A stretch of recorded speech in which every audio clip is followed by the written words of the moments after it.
Hello, my beautiful people. Welcome back to my channel. For those that are new, my name is Nelly. Today, we're going to be talking about mistakes that women do. One of the mistakes that I would say that we do is we don't give our partners their personal space. Men like to solve problems alone, and if they want your input, they will let you know. So at times, you need to give him that personal space, especially if when you see that he's going through something and he's not talking about it, give him that personal space. Because sometimes he feels like he has to do this on his own. He has to work out the problem on his own. Even when you're married, give him that personal space to spend time with his friends or spend time with the boys. You don't have to be there all the time. But sometimes we women, we want to be around our partners, even though he has told you that he wants to spend time with the boys. So give him that space. Otherwise, he's just suffocating. And the next mistake that we do is we get jealous when he's looking at another woman. I know it's annoying, but how you saw you is because he looked. Men are born to look and admire. When you get angry while he's looking at other women, it shows that you're insecure. And that shows that you're probably jealous. Sometimes they may like it when you're jealous because it shows that you care. But at times it just shows that you're insecure. Because men are born to look. It's normal for them. But at the same time, when he does that discreetly, at least it shows that he's got a bit of respect for you. He doesn't want you to see that he's looking at that other woman. And the next mistake that a woman would do is we tend to forget our personal lives. Just because now you're dating this man, you totally forget what you used to like doing, because most of the time you're trying to be with him all the time. You start neglecting your family, you start neglecting your friends. I know sometimes you would do that without even thinking about it, but your life still needs to go on, and he wants you to carry on with your life without revolving your life around him. And you start involving your life around his interest, what he likes doing. His interest may not be your interest. There are other things that you can do together besides forcing yourself in his hobbies that he likes doing. When you show that you're a genuine person, then he'll fall in love with that. Otherwise, it may irritate him. Because at the end of the day, your face will show that I am clearly bored here and I don't know why you're sitting. So at times you need to let him do what he likes doing, and you also need to do what you love to do. I know when a relationship is still new, you just want to be together all the time. But once you're married, there are times when you will have to want to have your own space. The next point that women do is nag. I mean, we all do that. Sometimes you don't even think to yourself that you're nagging. You're just simply complaining about one and the same thing every day. There are so many Bible verses about nagging, and one of them that just makes me laugh all the time. It says it's better to sit on the top of the roof than be with a nagging wife. I mean, if a person would rather choose to be on the top of the roof on a scorching hot day or even a freezing day, then you must be doing some sort of nagging.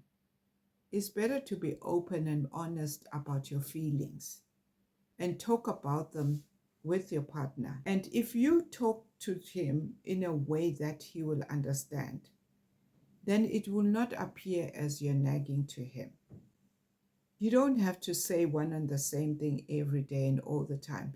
If you've spoken about it, give it time to just see if he's going to change. It's either you get a supportive partner when it gets to this, or maybe you get a partner that won't compromise, especially if you're going to put it in a way that you're just nagging him and you're irritating him. And the next point is when you don't show gratitude. Sometimes a man would want to feel appreciated, no matter how small it is, in everything that they do, as much as you want to feel appreciated as well. It's just human nature. And the next mistake that women do is we always expect someone to change for us, and yet we don't see that we need to change for them. This is when you expect a man to change for you, whereas you also need to change for him as well. Little things like you expect your man to have a clean shave, and yet he wants to keep that long beard. There's a way of saying it without over criticizing him. Talk to him in a very nice way in order for him to be able to listen to you. Once you expect him to change, like all of a sudden, then you won't do it. Sometimes you will even keep it for the sake of irritating you. I know my friend has got this partner who kept his beard for so long and for so many months. So he kept his beard until it started forming those little knots like dreadlocks. And we hadn't spoken for a long time. So this other day, I called them and we did a video call. When I asked about the partner, she said to me, "Oh my goodness, you will not believe he's just kept his beard forever. But please do me a favor, don't make a comment." Obviously, when I saw him, I was like shocked that why are we seeing Father Christmas in February? And I said to him, "You know, you look different when you have your beard, but you look more handsome without it." I'm telling you, the following week, he had his beard off. And my friend was like, "What did you do?" Because after talking to you, he started thinking about shaving off that beard. And I just told her what I said. It's the way you say it that will make him want to keep it.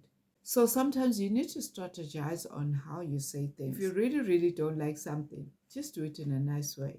Don't do it by criticizing him and start comparing him with other men, including your ex. That would be so wrong. And the next mistake that we do as women is we overcompromise in a relationship. Just because a relationship has lasted for a very long time doesn't mean it's working. People stay in relationships is because they're scared to move on. They'll rather compromise and stay with this person even though they can see it's not working. And some stay in a relationship in order to plan their next move. So you don't have to overcompromise and stay in a relationship when you can see that it's not working. And the next mistake that a woman would do is you become aggressive, especially when it comes to the way you communicate. Sometimes the way you communicate with your partner is very important. Your communication styles may differ. You can become the indirect communicator whereby you just leave things hanging, or you don't communicate openly on what you really want, what you expect him to do, and you end up leaving things unsaid or hanging for him to figure out on his own, what did you just mean? This may become very irritating for them as well, especially when you're going to leave things unsaid or just leave things hanging. Sometimes you may be sarcastic as well, the way you communicate. If being sarcastic is the only way you know how to communicate, that can be very damaging to your relationship. So sometimes you may lose a relationship just because of the way you communicate with them. And the next mistake that we women do is we always want to feel loved. Everyone wants to be loved. But are you showing love to him as well? Are you showing him that you appreciate him, or you're taking advantage in everything that he does? Because as much as women want to be loved, men want to be loved as well. Don't expect someone to make you happy if you cannot do the same. And don't expect someone to make you happy if they don't know how to make you happy. Maybe they've been brought up in a family where they never got the love. So sometimes they may not know how to show it to you. Sometimes they may think that showing you love is just buying those gifts and giving you money. You may feel like you want to spend more time with that person, and they may not know how to do it because they never experienced that themselves. Our love language may differ. So it's your job to show him and tell him what is your love language. As you communicate about your love language, he'll understand and get to understand you. And maybe he will start opening up to also to find what his love language would be. Maybe where he was brought up, showing love was a sign of weakness. So this is when you come in and get him to open up. He will open up if he wants to, but don't force him. And the next mistake that us women make is we don't take care of ourselves when you feel like you're with this person for a long time. You start taking each other for granted and start behaving like your brother and sisters. Even married people go as far as doing that. And you forget to realize that what is this thing that really made him get attracted to you? Maybe your appearance is what attracted him in the first place. And suddenly now you're married, you are relaxed because you've won the prize. And you feel like you don't have to make that effort anymore. Whether you're married or not, or you just had a child, you still need to look good. He still needs to see you the way he saw you the first time.